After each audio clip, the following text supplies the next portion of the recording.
OK, donc maintenant, nous allons voir la résolution d'une équation de second degré avec la formule quadratique. OK?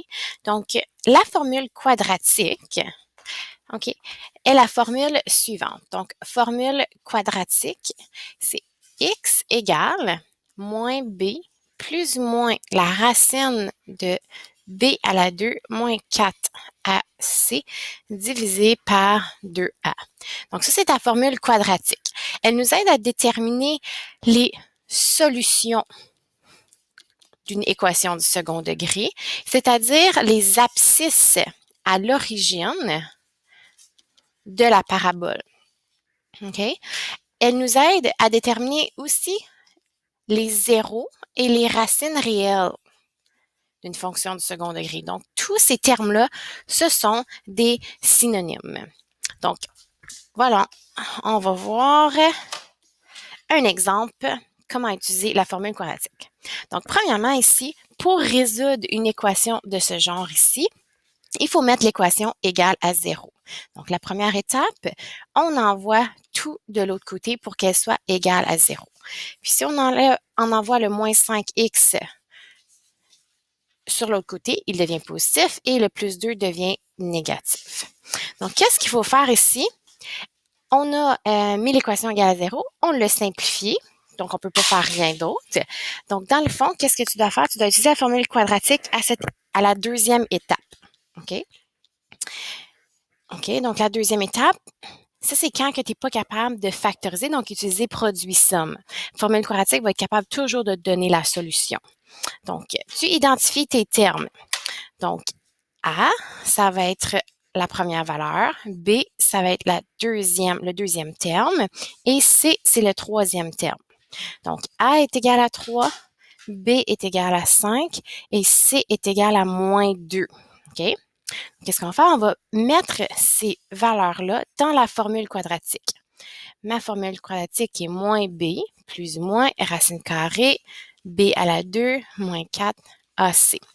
Donc, je remplace mes valeurs. Mon b, c'est 5. Oh, j'ai oublié de faire mon divisé par 2. Désolée. Ensuite, je mets mon b qui est 5 encore une fois ici. Moins 4 fois le a qui est 3 fois le c qui est moins 2. Tout ça divisé par 2 fois le a qui est 3. Donc ici, dans le fond, je dois juste faire les opérations. Donc, je vais calculer 5 à la 2, c'est 25. Ensuite, moins 4 fois 3 me donne moins 12. Moins 12 fois moins 2 me donne plus 24. Tout ça divisé par 2 fois 3 qui donne 6. Je continue mes calculs.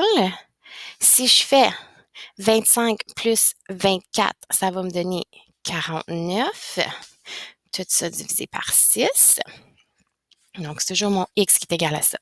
Là, comme tu peux voir, j'ai plus ou moins. Donc, tu vas avoir deux différentes réponses. OK? Donc, ta première réponse, ça va être mon x1 que tu vas faire avec l'addition. Donc, moins 5 plus racine de 49. Mais racine de 49, c'est égal à 7. Donc, je remplace ici 7 divisé par 6. Donc, ça va être ma première réponse. Ta deuxième réponse, tu vas le faire avec ton négatif ici, qui est mon x2. OK? Donc, tu vas faire moins 5, moins 7. Tout ça divisé par 6. OK? Donc, tu vas avoir deux réponses. Moins 5 plus 7, ça me donne 2.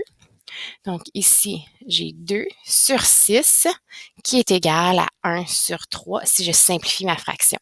Donc, voici ma première réponse.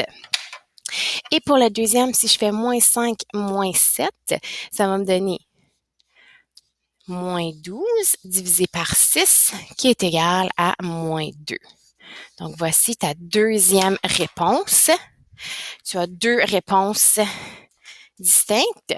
Donc, c'était le cas de racines réelles distinctes. Donc, ça, c'était ton premier cas.